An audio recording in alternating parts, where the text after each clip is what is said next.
다윗은 총 40년간 이스라엘을 통치했습니다. 사진에 보시면 약 7년 6개월 동안에는요, 남쪽 헤브론이라는 곳에서 유다 지파만의 왕으로 통치를 했다면, 나머지 이어서 33년은 북쪽으로 30km 떨어져 있던 곳 예루살렘에서 모든 지파 12지파의 왕으로서 이스라엘을 통치했습니다. 다윗이 이스라엘의 왕이 되면서 제일 먼저 했던 것이 있어요. 그것이 무엇이냐면 하나님의 임재의 상징이었던 하나님의 궤를 예루살렘으로 옮겨오는 것이었습니다. 다음 사진에 보시면 하나님의 궤는 이렇게 생겼어요. 출애굽기 25장을 기준으로 보니까 이 궤의 크기가요, 가로가 2.5규빗, 세로와 높이가 각각 1.5규빗이다 라고 이야기를 합니다. 오늘로 환산하면 센티미터로 보니까요, 1규빗이 약 45cm거든요. 팔꿈치에서부터 손끝이 1규빗인데 약 45cm입니다. 그래서 가로 세로 높이를 계산해 보니까 약 113, 68, 68cm의 직사각형 모형이에요. 하나님의 궤는 모두 조각목으로 만들었고 안과 밖은 금으로 입혀졌습니다. 이 궤 안에는요, 3가지의 물품이 들어 있었어요. 만나를 담은 항아리, 아론의 쌍난 지팡이, 그리고 십계명 돌판이 들어 있었습니다. 이것들은 모두 하나님과 이스라엘 백성들 안에 이 친밀한 관계, 이 약속, 언약적 관계를 의미하는 물품들이었어요. 그래서 성경은요, 강조에 따라서 때로는 증거궤, 언약궤, 법궤라고 부르기도 했던 것입니다. 하나님의 궤는 하나님께서 함께 하신다, 동행하신다, 우리 가운데 임재하신다라는 그 의미를 상징합니다. 그래서 이스라엘 백성들은 광야에서 이동할 때도 항상 이 하나님의 궤를 중심으로 움직였고, 또 정착할 때도 이 궤를 중심으로 동서남북의 지파별로 거주했던 것입니다.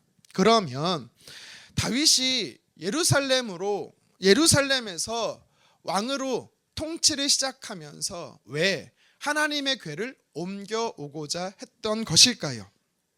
오늘 성경은요, 이 궤가 어디에 있다라고 이야기를 합니까? 6절에 보니까 기랏 여아림이에요. 과거에 이스라엘 백성들은요, 이 하나님의 임재의 상징이었던 이 궤를 빼앗겼던 적이 있어요. 블레셋과의 전쟁 중에 아벡 전투에서 대패를 합니다. 패전을 해요. 원래는 이 궤가 실로라는 곳에 있었어요. 전쟁에 참전하면서 이 실로에 있던 하나님의 궤를 이스라엘 백성들이 가지고 나아갔습니다. 하지만 블레셋에 의해서 다 전쟁에서 패하게 되고, 심지어 하나님의 궤까지도 빼앗겼던 거예요. 승리의 전리품으로 블레셋은 이 궤를 가지고 갑니다. 근데 문제는 뭐냐면 이스라엘 백성들의 이 궤를 블레셋이 가지고 간 그날부터 그 땅에 재앙이 임하는 거예요. 블레셋 땅 모든 지역에 재앙이 임하는 겁니다. 원인이 뭐냐 깨닫고 난 이 블레셋 사람들은 다시 약 7개월 만에 이스라엘 땅에 이 궤를 돌려보내요. 여러분 한번 생각해 보세요. 블레셋에 빼앗겼던 궤가 다시 이스라엘로 돌아옵니다. 그러면 이 궤가 원래 어디 있었다고요? 실로에 있었다고요. 그러면 어디로 돌려보내야 돼요? 실로예요. 그런데 오늘 성경은 어디로 보냈다라고 말해요? 기랏 여아림이라고 말합니다. 왜 그랬을까요? 우리 같이 사무엘상 7장 1절을 함께 읽겠습니다. 기랏 여아림 사람들이 와서 여호와의 궤를 옮겨 산에 사는 아비나답의 집에 들여놓고 그의 아들 엘리야사를 거룩하게 구별하여 여호와의 궤를 지키게 하였더니. 아멘. 우리는 여기서 한번 생각해 봐야 돼요. 왜 하나님의 궤를 원래 있었던 장소인 실로로 옮기지 않았을까? 성경은요, 직접적으로 그 이유를 밝히지는 않고 있습니다. 하지만 우리가 성경을 읽다 보면 유추할 수 있어요. 그 이유를 알 수가 있습니다. 우리 먼저 시편 78편 6절을 함께 읽도록 하겠습니다. 사람 가운데 세우신 장막 곧 실로의 성막을 떠나시고. 아멘. 성막은 하나님의 언약궤가 있는 이 장막을 성막이라고 해요. 그런데 오늘 성경에 보니까 하나님의 이 성막을, 실로에 있던 성막에서 어떻게 했다고요? 떠났대요. 성막을 버리셨다라는 겁니다. 여호수아 때부터 줄곧 실로 땅에 하나님이 임재하고 계셨던 장소인데 하나님이 그 장소를 버리셨다라는 거예요. 하나님의 궤가 블레셋에 빼앗겼을 때 엘리 대제사장은 죽임을 당합니다. 심지어 그의 두 아들이죠, 홈니와 비느하스는 전쟁터에 나갔다 전사를 해요. 엘리 제사장의 아들 비느하스가 있는데 그의 아내가 있습니다. 그가 전쟁에 패했다는 충격에 갑자기 출산을 하게 돼요. 그러면서 죽게 되는데 아이를 낳자마자 이름을 이가봇이라고 짓습니다. 그 이름은 하나님의 영광이 떠났다라는 거예요. 그러니까 이렇게 성경을요 종합적으로 묶어봤을 때 우리가 무엇을 알 수 있냐면 하나님께서는요 실로를 버리셨다, 실로 땅을 버리셨다라는 건 더 이상 실로의 땅이 하나님의 영광을 담는 그릇으로서의 지역, 신앙의 중심지의 역할을 감당치 못했다라는 겁니다. 그래서 블레셋에서 다시 하나님의 궤가 돌아왔을 때 실로로 돌아갈 수가 없었던 거예요. 임시처소로, 그래서 기럇 여아림에 하나님의 궤를 두었던 것입니다. 그렇게 시간이 지나고 오늘 본문에 역대상 13장에 다윗이 이스라엘의 전체 통일 이스라엘의 왕이 되었을 때 제일 먼저 그는 기럇 여아림에 있었던 하나님의 궤를 어디로요? 예루살렘으로 옮겨오고자 했던 겁니다. 여러분, 여기서 우리는 정말 중요한 질문을 던져봐야 돼요. 뭐냐면 왜 이제 와서 옮기느냐예요. 왜 이제 와서 다윗을 옮겼을까요?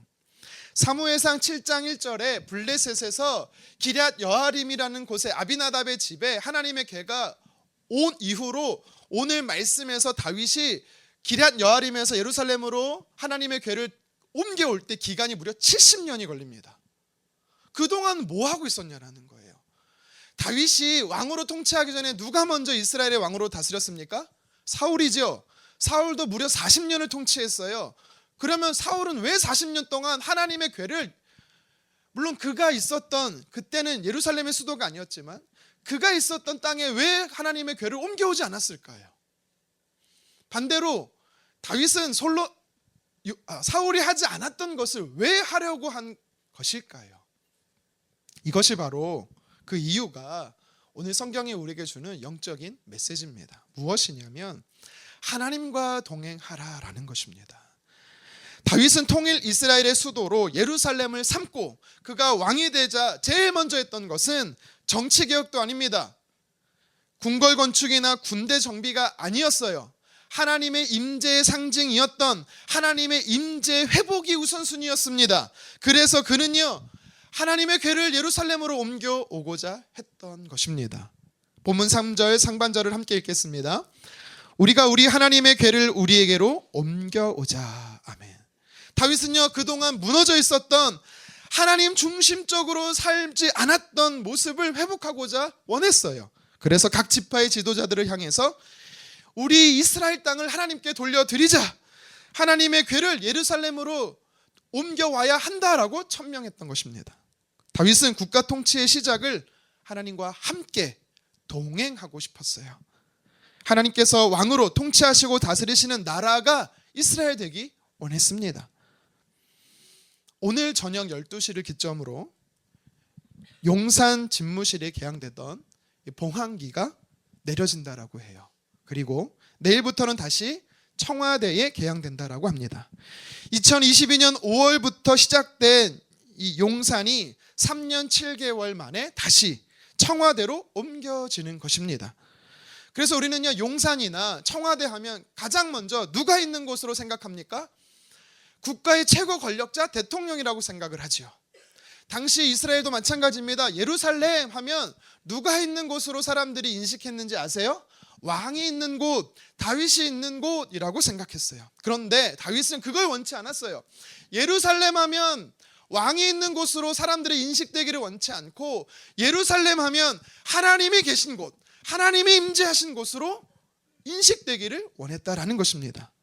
자신은 하나님의 대리 통치자일 뿐 이스라엘의 진짜 왕은 다윗이 아니라 하나님 되심을 원했어요. 그러면 저와 여러분들도 오늘 본문의 다윗처럼 하나님과 동행하려 한다면 어떻게 해야 할까요? 오늘 성경은 구체적으로 우리에게 이렇게 말씀합니다. 첫 번째로 하나님을 의지하라라는 것입니다. 우리가 하나님을 의지할 때 하나님과 동행할 수 있다라는 거예요. 3절에 보면 다윗은 사울 왕이 궤 앞에서, 즉 하나님 앞에서 묻지 않았다라고 이야기를 합니다. 반대로 하나님께 물었어야 됨을 강조하는 거예요. 우리 3절 하반절 다시 읽겠습니다. 사울 때에는 우리가 궤 앞에서 묻지 아니하였느니라. 아멘. 아멘. 여기서 묻다라는 단어는 히브리어로 다라시라는 단어예요. 다라시. 찾다, 구하다, 의지하다라는 뜻입니다. 여러분, 이 단어가 정말 중요해요. 사울 왕은요 40년 동안 통치하면서 하나님 앞에서 묻지 않았다, 하나님을 찾지 않았다, 다시 의지하지 않았다라는 거예요. 동행하지 않았다라는 겁니다. 사울 왕만 그런 게 아니라 이스라엘 백성들이 사울의 통치 기간 내내 하나님과 동행하지를 않았다라는 거예요. 실제로 사울 왕은 어떻게 했습니까? 위기의 순간에 하나님을 의지하는 것이 아니라 군사적 판단을 내렸지요. 하나님께서 세우신 영적 질서를 파괴했습니다. 왕으로서 해서는 안 되는 제사를 집례하기도 했었고요. 아말렉을 완전히 진멸하라는 하나님의 말씀에 불순종하지요. 심지어 오늘날 무당과 같은 엔돌에 신접한 여인에게 가서 하나님의 뜻이 뭔지를 물었어요.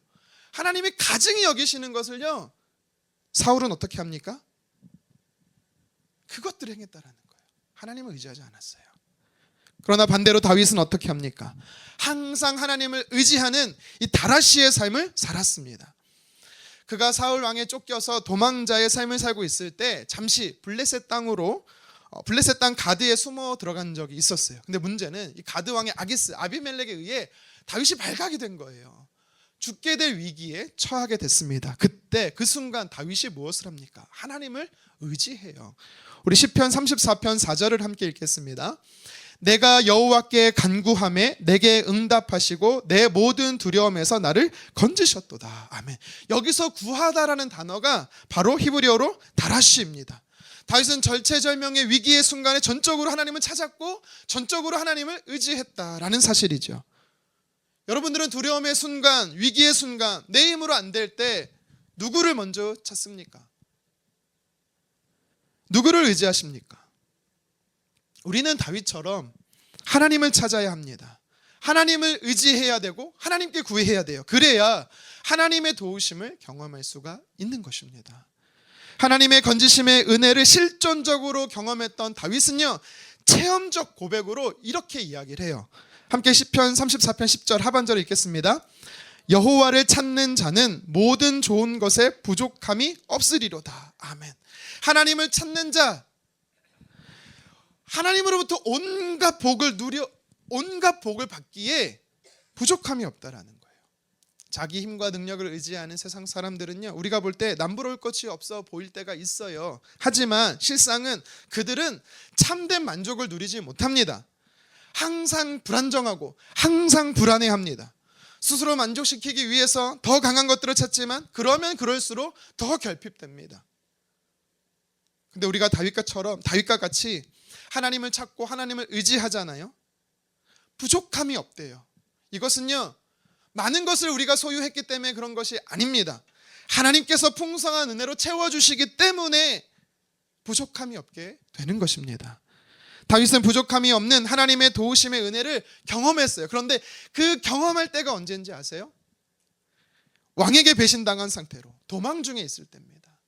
몸과 마음이 외롭고 지친 상태였어요. 하나님이 보실 때 우리는요 내 상태를 되게 중요시 여기는데 하나님이 보실 때는 우리의 상태가 중요한 게 아니에요. 하나님이 뭘 더 중요하게 여기시는지 아세요? 내가 무엇을 하고 있느냐를 더 중요하게 보십니다. 다윗이 하나님을 의지하니까 하나님은 그런 다윗을 도우셨어요. 은혜를 베풀어 주셨습니다. 하나님은 자신을 찾는 자, 하나님을 의지하는 자를 돌보시는 좋은 분이세요. 선한 목자이십니다. 그래서 저와 여러분들도 다윗처럼 사망의 음침한 골짜기를 걷게 되는 위기와 어려움의 순간에 놓여 있을 때 하나님을 힘써 의지해야 되는 것입니다. 그래서 여호와는 나의 목자십니다. 그래서 나도 부족함이 없습니다라는 이 체험적 고백을 할 수 있기를 간절히 소망합니다. 내 삶이 평온해지면, 좋아지면, 여유가 있고 넉넉해지면 그때 나도 하나님과 동행해야지. 여러분 그런 생각하지 마세요. 다윗이 이스라엘 왕이라는 권력의 정점, 최고의 영광 중에 있을 때 그가 어떻게 하나님과 동행할 수 있는지 아세요? 그가 평소 위기의 순간에 하나님을 의지하는 영적 습관이 있었기 때문에 가능한 겁니다. 평소 하나님을 찾고 의지하는 습관이 잘 되어 있지 않잖아요? 그러면 환경이 아무리 좋아져도 여전히 우리는 하나님을 의지하지 않습니다. 왜요? 우리 본성이 약해서 그래요. 위기의 순간에 하나님을 의지하는 자가 평온할 때도 하나님을 의지할 수 있는 것입니다. 하나님과 동행할 수 있는 거예요. 그래서 하나님은 우리가 하나님을 떠나지 않고 계속적으로 하나님을 찾도록 특정 환경을 허용하실 때가 있어요. 제 삶에도 그래요. 저는요, 시력의 약함이 그중 한 가지입니다. 평소에는 괜찮아요. 잘 보입니다. 일상생활 하는데 아무 지장이 없어요. 그런데 갑자기 눈이 보이지 않을 때가 있어요. 증상이 예고 없이 찾아오기 때문에 운전 중에도 오고요. 사람을 만날 때도 오고요. 자료를 읽고 있는 중에도 갑자기 찾아옵니다. 그러면 멈춰야 돼요. 눈을 감고 다시 보일 때까지 저는 기다려야 합니다. 누울 장소가 있으면 누워서 기다려요. 그렇게 짧게 몇 시간을 기다리면 다시 회복이 돼요. 아니면 하루 이틀이 지나면 다시 볼 수가 있습니다. 이런 증상이 벌써 30년 가까이 됐기 때문에 앞을 보지 못하면 어떡하지? 이런 두려움과 걱정은 없어요. 그런데 시간이 오래 지났음에도 불구하고 여전히 제게 적응 안 되는 게 뭔지 아세요? 익숙치 않은 게 뭔지 아세요? 하나님을 의지하는 거예요.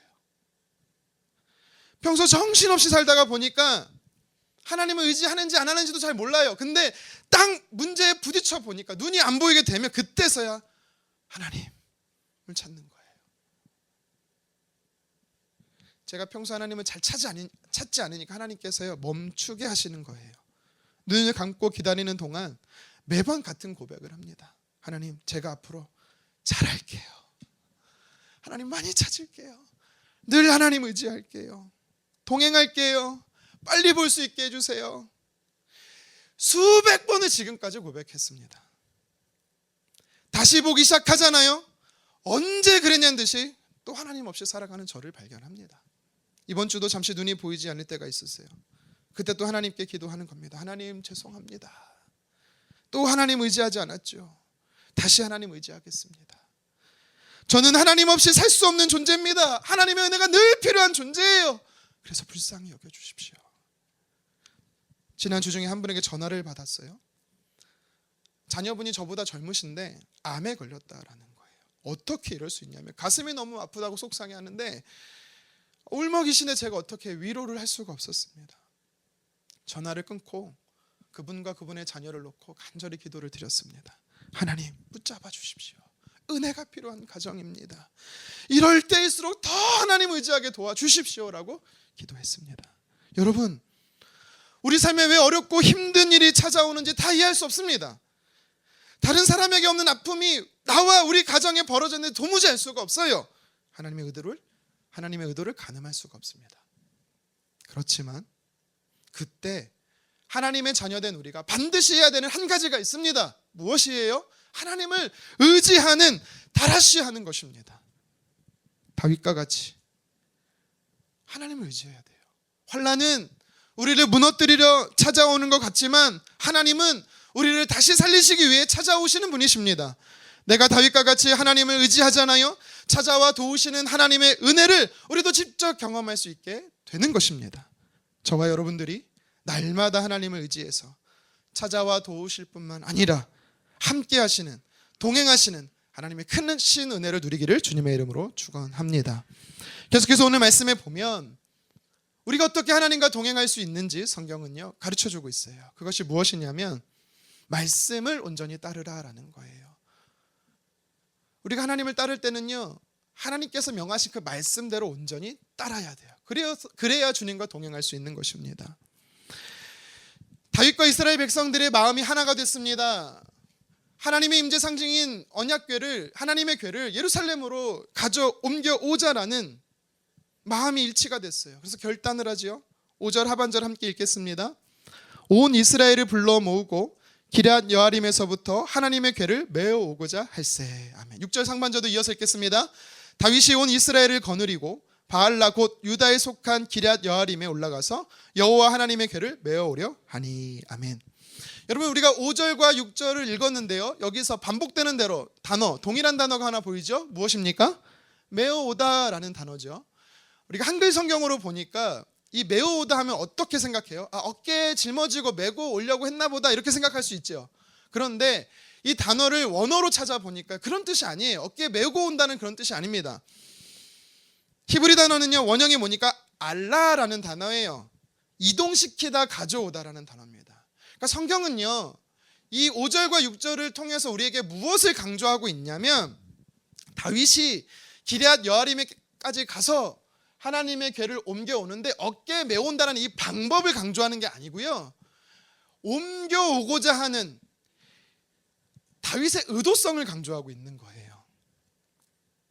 그것을 위해서 다윗이 열심을 내고 있다라는 것을 이 단어들이 강조하고 있는 겁니다. 7절 상반절에 보면 하나님의 궤를 실은 수레가 기럇 여아림에서부터 예루살렘을 향해 출발을 하지요. 그러자 8절에는요, 다양한 악기들을 연주하며 많은 사람들이 노래하며 춤추며 축제가 벌어졌습니다. 근데 갑자기 9절에 어떤 일이 벌어집니까? 수레를 끄는 소가 뛰놀기 시작하는 거예요. 난동을 부리기 시작하는 겁니다. 우리 함께 9절을 읽겠습니다.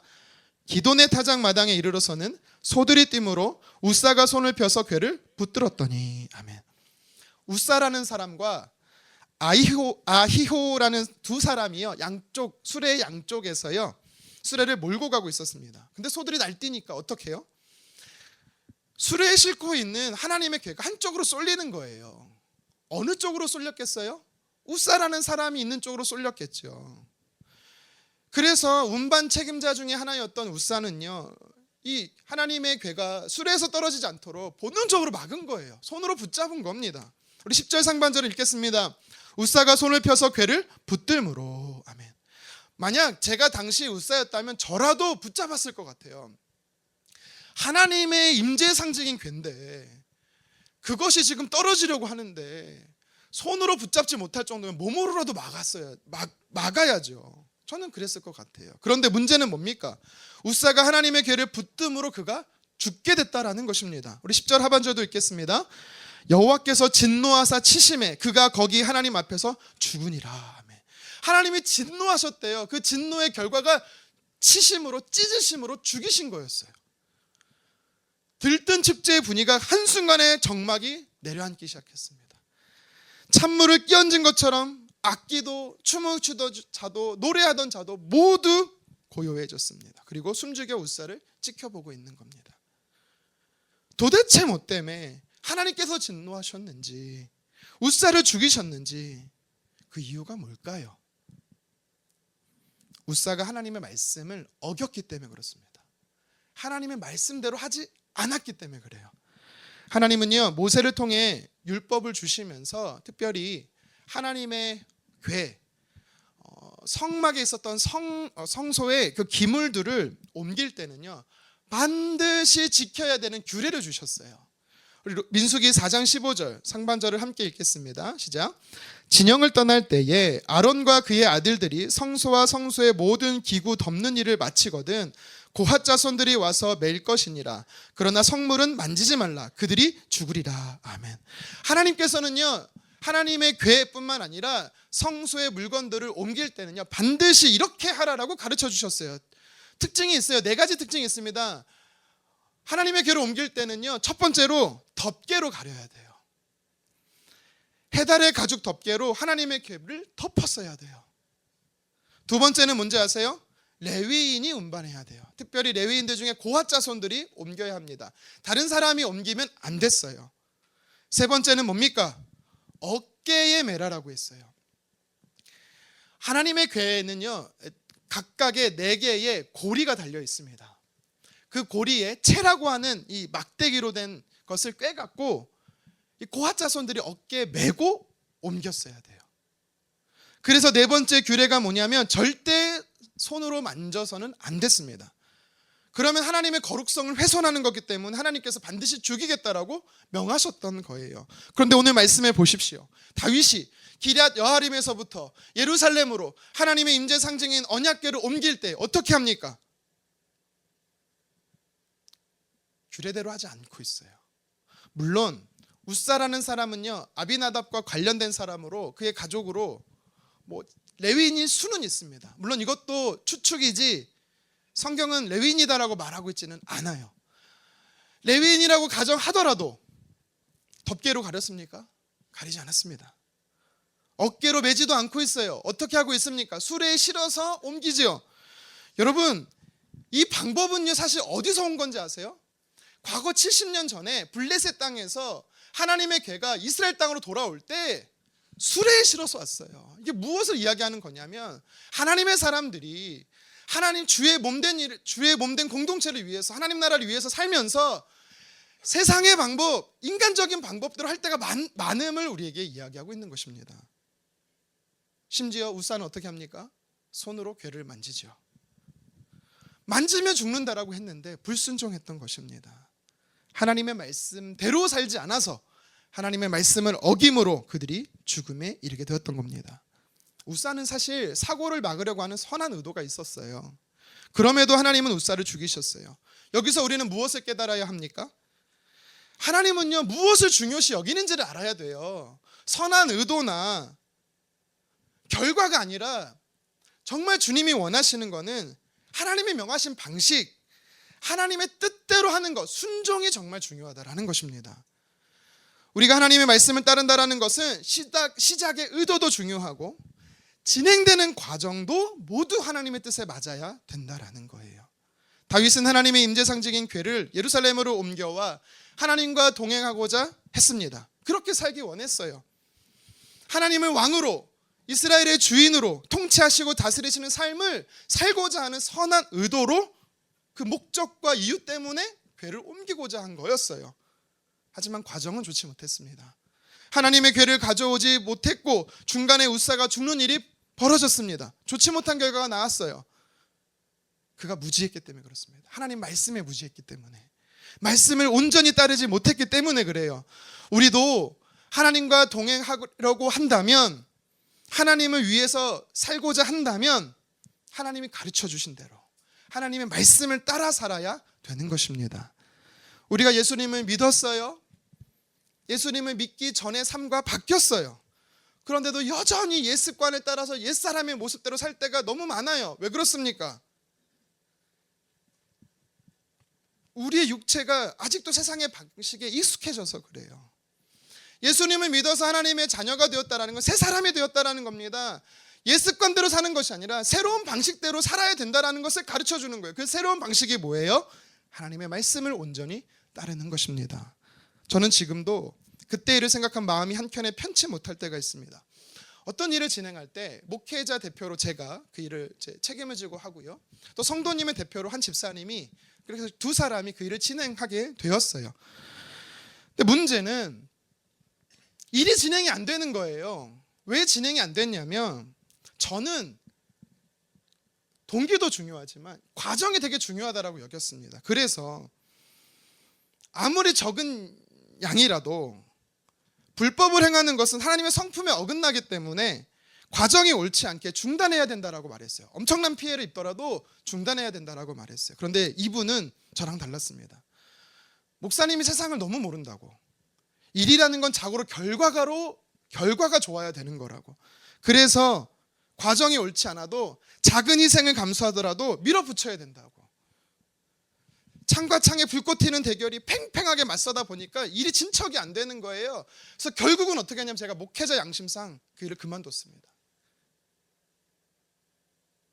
어떻게 안수 집사님이라고 하시는 분이 주를 위해 하는 일에서 세상 일도 아닌데, 심지어 믿지 않는 사람도 불법을 행하지 않는데 그 일을 자행하는지 지금도 이해되지 않습니다. 여러분, 제가 이 말씀을 하는 이유는 그분을 비판하고 싶거나 제가 잘했다라고 말하려고 하는 게 아니에요. 저와 여러분들이 하나님의 자녀잖아요. 예수님의 제자라고 말하고 구별된 성도라고 말하는 우리들이 오늘 본문의 다윗처럼 혹시라도 결과를 위해서 과정이 좋지 못함에도 불구하고 잘못을 범하고 있지는 않는지 점검해보자라는 거예요. 물론 저도 알게 모르게 이 같은 오류를 많이 범하고 있을 겁니다.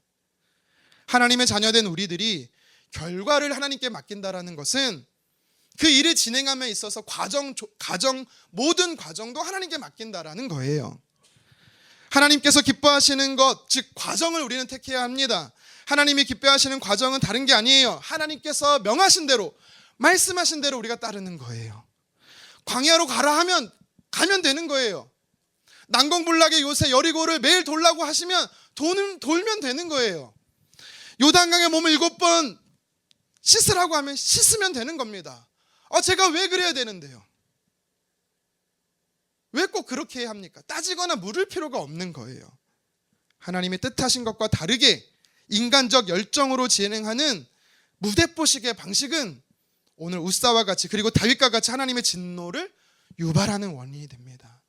다윗은 하나님의 임재의 상징인 하나님의 궤를 예루살렘에 옮겨오고자 할 때는 선한 의도였어요. 하나님과 동행하고자 하는 거룩한 목적이었어요. 하나님도 그것을 기뻐하셨습니다. 그런데 다윗의 문제가 뭐예요? 어떻게 해서든 그냥 목적만 이루면 된다라고 하는 그 생각이 잘못된 거예요. 하나님께서 원하시는 것은 하나님의 방식대로 행하는, 하나님의 말씀을 따르는 것입니다. 그래서 하나님의 사람인 저와 여러분들이 하나님과 동행하기 위해서는요, 하나님의 말씀대로 사는 법을 익혀야 돼요.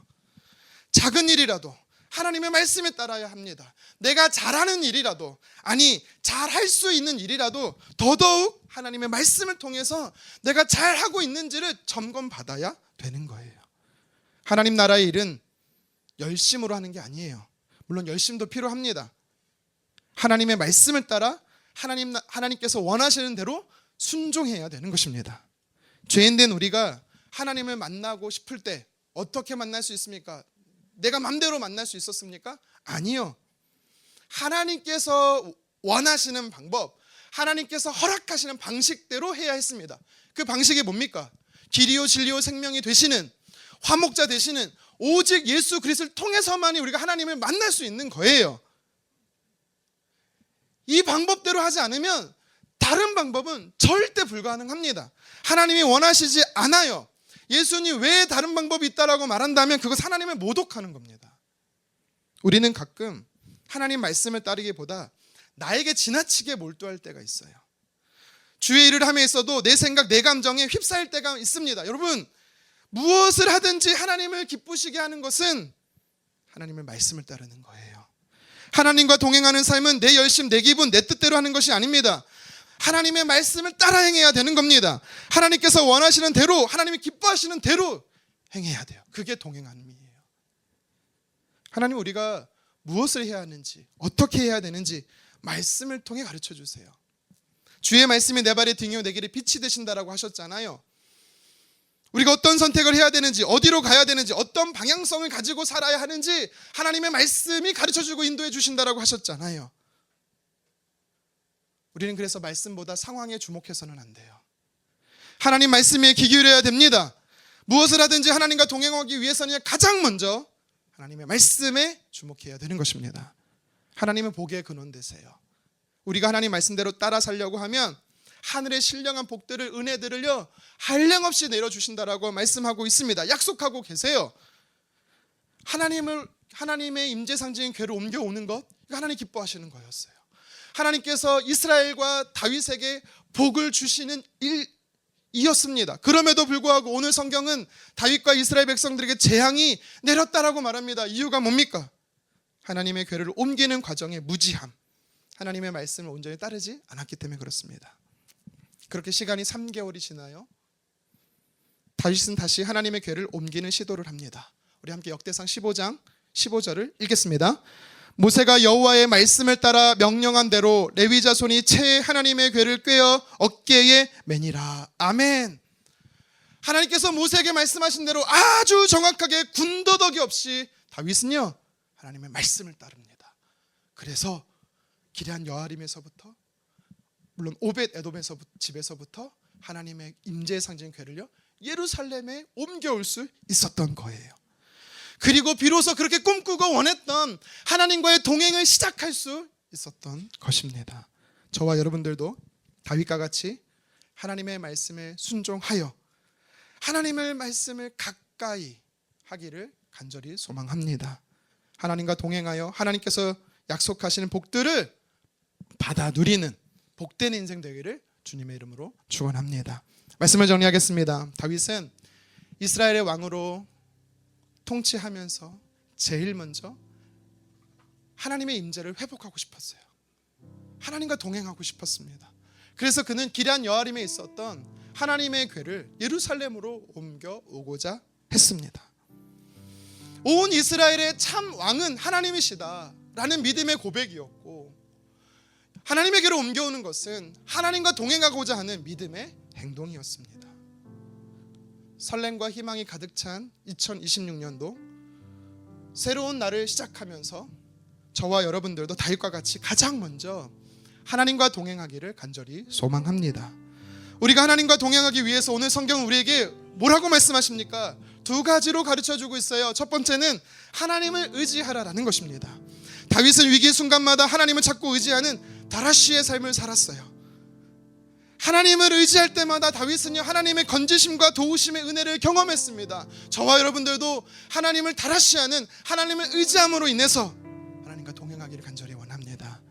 성경은 이어서 우리에게 뭐라고 말씀하십니까? 하나님과 동행하기 위해서는요, 말씀을 온전히 따르라고 말합니다. 기럇 여아림 아비나답의 집에서 예루살렘으로 하나님의 궤를 옮겨오고자 했습니다. 다윗의 계획도 그 동기도 목적도 이유도 다 선했어요. 그러나 우사가 죽음으로 하나님의 궤를 옮기는 과정이 멈추게 됩니다. 이유가 뭐예요? 다윗이 하나님의 뜻대로 순종하지 않았기 때문에 그렇습니다. 문제의 원인을 찾은 다윗은 하나님의 말씀을 온전히 따라 행합니다. 하나님의 궤를 그래서 예루살렘에 옮겨올 수가 있었어요. 하나님과 동행하는 삶은 참으로 시작할 수 있었습니다. 하나님은 자녀된 저와 여러분들이 하나님의 말씀에 온전히 따르기를 원하십니다.